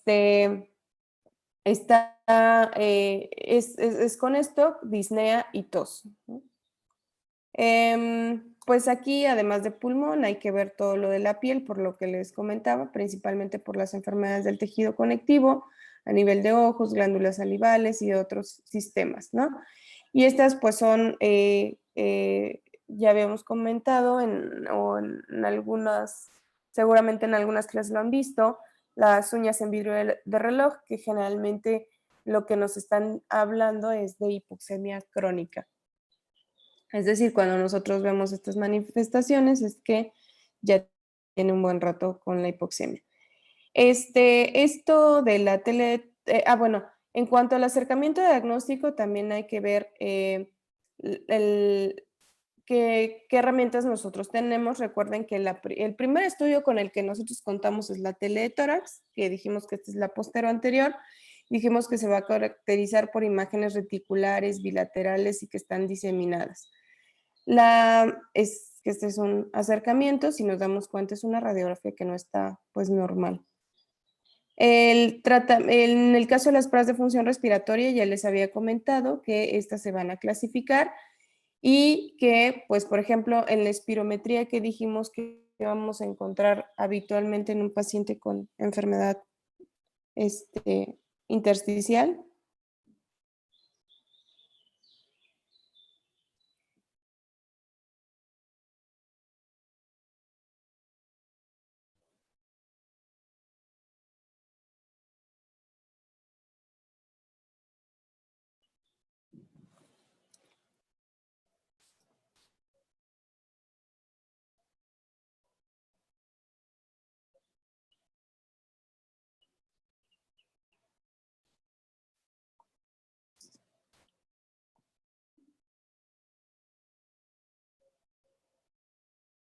Los estoy esperando.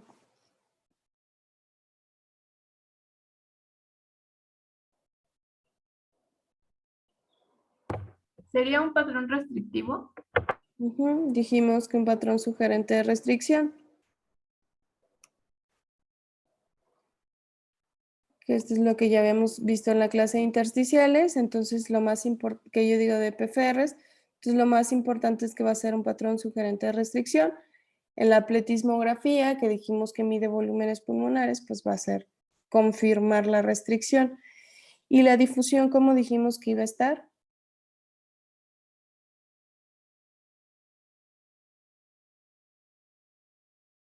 Reducida. Disminuida. Sí, disminuida, ¿no? La oximetría de pulso también, recordemos que estos pacientes pueden cursar con hipoxemia, ¿no? Y la caminata de 6 minutos, que dijimos que nos da pues esa distancia que se recorre, pues pudiera que recorra menos distancia, o sea, van a ser pacientes que tienen problemas en el intercambio gaseoso, entonces van a tener menos tolerancia al ejercicio. Ok. Y bueno, en los estudios de laboratorio, pues hay que pedir desde biometría hemática, pruebas de función hepática, todo esto de los anticuerpos para descartar enfermedades reumatológicas, ¿no? Enfermedades asociadas al tejido conectivo. El estándar de oro para diagnóstico radiológico es la tomografía de alta resolución. Si bien la radiografía nos apoya el diagnóstico, esto de la tomografía de alta resolución es importantísimo que nosotros la solicitemos y bueno, vienen varios cambios, desde este es el lobulillo pulmonar secundario normal, que de hecho estos tabiques idealmente no se tienen que ver en una tomografía de tórax. Nosotros podemos ir viendo desde engrosamiento de estos tabiques, desde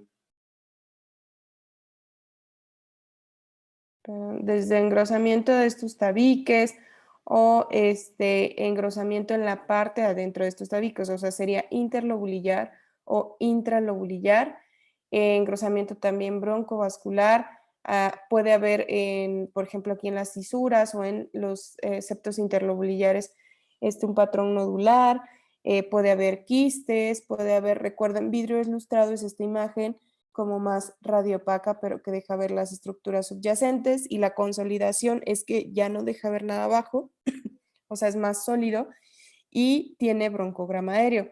Y esto, que cuando los quistes se forman en hileras, dan una imagen clásica que es en panal de abeja, un patrón en panal de abeja, que bueno, vaya, simula un panal de abeja, que generalmente cambia la arquitectura de los bronquios que están acá y se va a acompañar por bronquiectasias,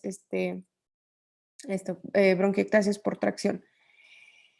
Entonces, nosotros podemos ver esto, dijimos ya es el estándar de oro, apoya el diagnóstico y también puede ser ya concluyente para el diagnóstico, y es la que norma nuestra siguiente conducta, que pudiera ser biopsia pulmonar. Entonces, vemos aquí esto que dijimos que es, de todos estos cambios que comentamos acá,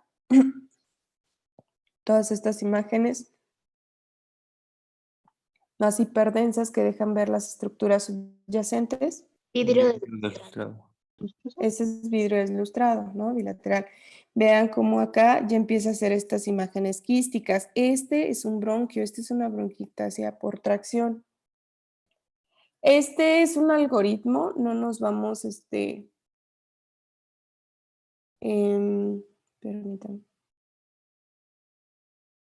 Entonces, este es un algoritmo, no es como que nos lo aprendamos, nada más voy a mencionar que generalmente, si nos damos cuenta de lo que hemos mencionado, tenemos que ver la parte de la historia clínica, pudiera ser que el paciente requiera estudios como broncoscopía, pero muchos de ellos, si todavía no tenemos el diagnóstico, van a requerir una biopsia pulmonar, que actualmente pues se hace incluso vía laparoscópica, que es la videotoracoscopía, ¿no? Voy a comentar nada más algunos datos importantes de las dos intersticiales más frecuentes. Uno es fibrosis pulmonar idiopática y otra es las enfermedades asociadas al tejido conectivo.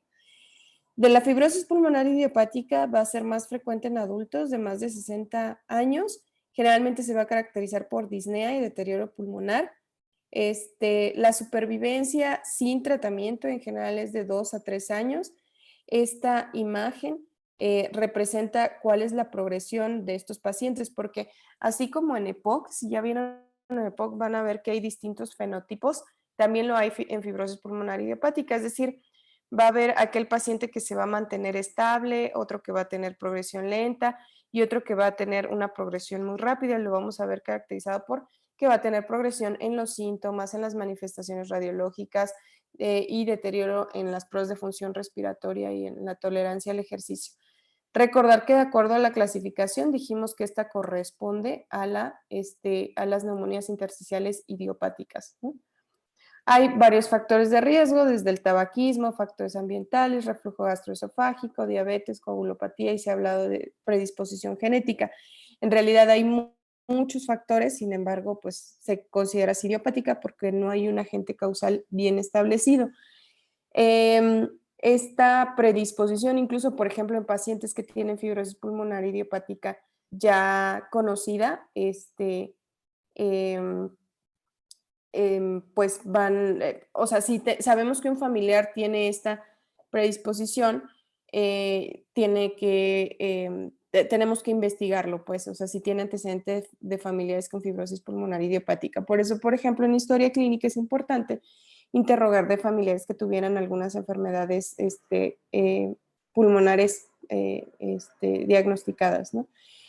Y en la fisiopatología, pues si nos damos cuenta, en realidad hay un daño epitelial recurrente, hay muchas células o mediadores inflamatorios, mediadores profibróticos. Finalmente lo que se va a hacer es pues liberar todas estas proteínas, colágeno, que sobre todo se van a ir a esta parte del intersticio y van a hacer que pues la estructura cambie, ¿no? El diagnóstico específicamente de esta enfermedad, fibrosis pulmonar idiopática, sí puede ser tomográfico. Si recuerdan el algoritmo previo dijimos que muchas de ellas vamos a requerir biopsia. En el caso de estas, no, puede ser tomográfico y de cualquier manera, siempre lo primero que hacemos es descartar que hay alguna enfermedad del tejido conectivo, entonces les pedimos pruebas que descarten esto. Y hay algo, a ver, déjenme ver si creo que lo pongo acá, que se conoce como, de hecho hay una clasificación que te dice que tomográficamente, el patrón tomográfico de una FPI se llama patrón de tipo usual. Entonces, generalmente esto hay como criterios, por así decirlo, que la afectación sea de predominio en las bases, subpleural, y que generalmente tenga panal de abeja y que no tenga, como lo que vemos acá, y que no tenga otros datos que no son compatibles. Generalmente, otros datos que no son compatibles, por ejemplo, son vidrio deslustrado, que tenga quistes, esto de predominante es vidrio deslustrado, que tenga micronódulos, nódulos, que tenga quistes, que tenga patrón en mosaico, o sea, otras características. Entonces, cuando sí se engloba como patrón usual es esto: afectación predominantemente en lóbulos superiores, que yo diga, perdón, inferiores, subpleural, que sea bilateral y que se acompañe de panal de abeja y que no tenga las otras características. Entonces, si nosotros vemos en la tomografía eso, ya no es, o sea, es un patrón de new es patrón de tipo usual. Ya tenemos el diagnóstico de FPI y con el diagnóstico de FPI, pues ya se puede iniciar el tratamiento, porque específicamente para FPI vamos a ver que hay 2 antifibróticos ya aprobados. Existen otros que se llaman como probable o posible o diagnósticos alternativos, o sea, entre más vamos viendo como algunos otros patrones o algunas otras imágenes, pues es más complejo, ¿no? Como es esto, por ejemplo, que predominantemente es vidrio deslustrado, que tiene como un patrón en mosaico. El patrón en mosaico es como un tablero de ajedrez, o sea, que tiene unas partes más blanquitas y otras más oscuras. Y bueno, esto es otra vez un poquito la parte del algoritmo diagnóstico. El algoritmo para FPI lo voy a resumir. Si en la tomografía nos dice que tiene un patrón usual, ya con eso iniciamos tratamiento. Si no lo tiene, siempre va a ser necesario la biopsia. Es en resumen eso. Se han intentado, se han hecho muchos estudios acerca del acerca del tratamiento FPI. Estos son algunos de los fármacos que se han intentado. De hecho, se ha hablado, en algún momento también se habló de esta combinación de prednisona, azatioprina y acetilcisteína o acetilcisteína sola. Nada de esto funciona. De hecho, le están contraindicados el uso de esteroides en pacientes con FPI, a menos de que sea en el contexto de una exacerbación. Y bueno, estos son los 2 fármacos aprobados para FPI, nintedanib y pirfenidona. Entonces, en resumen, dijimos, si por tomografía me dice es fibrosis pulmonar idiopática, les doy estos fármacos. Estos fármacos también en general son para manejo por especialistas en el área respiratoria, tienen ciertos criterios de acuerdo a cómo está la función pulmonar e ir viendo cómo responden. Son fármacos muy caros, habitualmente es difícil tener acceso a ellos. Pero sí existen estos 2 fármacos aprobados y se ha visto que disminuyen las exacerbaciones, que disminuyen la progresión de la enfermedad. Algo importante, todo lo que tenga de fibrosis el paciente ya no se le va a quitar. Los fármacos son para evitar la progresión. Entonces, los candidatos ideales son aquellos que ya tienen alguna manifestación, pero no nos vamos a esperar a que la enfermedad ya esté como muy complicada. Entonces, con el uso de los fármacos, la sobrevida pues, puede ser mayor y lo que se busca pues, es disminuir este riesgo de exacerbaciones y de otras complicaciones que pueden tener los pacientes con fibrosis pulmonar idiopática. El segundo grupo de las más frecuentes, dijimos, enfermedades asociadas al tejido conectivo. Estas tomográficamente y en patología pueden tener muchas manifestaciones o patrones. Recuerden que el patrón de la FPI es de tipo usual, que esa característicamente es la que tiene peor pronóstico.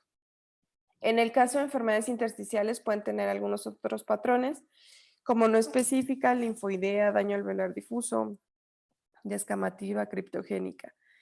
Dentro de las más frecuentes, habíamos dicho, la esclerosis sistémica, Vean como algunas polimiositis, artritis reumatoide, lupus, Sjögren. Y hay algunas enfermedades mixtas del tejido conectivo. Aquí recordemos que pues es importante la parte de la exploración física. Si la enfermedad, para el tejido conectivo la más frecuente es la no específica, pero si estas llegaran a tener un patrón usual, como lo es la FPI, el pronóstico es peor. O sea, les va mejor si tienen una no específica, que esta es lo más frecuente. Habíamos comentado de este grupo de enfermedades que dice características autoinmunes, es decir, tiene algunos hallazgos, tiene algunos marcadores serológicos autoinmunes, pero no cumple con todos los criterios. Y generalmente, pues hay que ver qué tipo de enfermedad es, porque si lo que lo está ocasionando es la esclerosis sistémica, el tratamiento es dirigido a la esclerosis sistémica. En ocasiones pudiéramos ayudar sobre todo en exacerbaciones con dosis de esteroides. Aquí sí tiene un papel importante el esteroide en estas enfermedades. Recuerden que para FPI ahí no está indicado, solo en exacerbación. En cambio, en esto sí, es el tratamiento para la esclerosis, es decir, si le dejan mofetilmicofenolato, si le dejan algún otro tipo de medicamento, azatioprina, o si le dejan algún tipo de esteroide. O sea, esto es enfocado, por eso la evaluación multidisciplinaria con el reumatólogo es muy importante. El mensaje es que si lo que lo está ocasionando es esclerosis sistémica, pues el tratamiento es tratar la esclerosis sistémica. Entonces, en conclusión, esto, si se dan cuenta, es un grupo muy heterogéneo de enfermedades. Ya dijimos que en la definición estas van a ser similares en presentación clínica, radiológica, y que van a afectar tanto al intersticio como al alveolo, que van a producir muchos síntomas. De hecho, son de las enfermedades pues, que más síntomas respiratorios tienen. Dijimos principalmente disnea, tos seca crónica, y que dentro de las más comunes comentábamos que son la fibrosis pulmonar idiopática, que son de causa desconocida, las enfermedades del tejido conectivo y en tercera pudiéramos poner esta que es la neumonitis por hipersensibilidad. Generalmente el tratamiento es tratar eso. Por ejemplo, neumonitis por hipersensibilidad, si es la exposición a polvos orgánicos, muchas veces esto es lo que nos da la exposición a aves, por eso lo interrogamos. Lo importante es quitar el factor de exposición. Si es por fármacos, pues es quitar el fármaco. Y en muchas de ellas evaluar como causa cierto grado de inflamación, evaluar si se da tratamiento con esteroide. Y dijimos, a excepción de fibrosis pulmonar idiopática, sí tiene tratamiento con 2 fármacos antifibróticos, que es pirfenidona y nintedanib. No sé si aquí hasta alguna duda. No, doctora.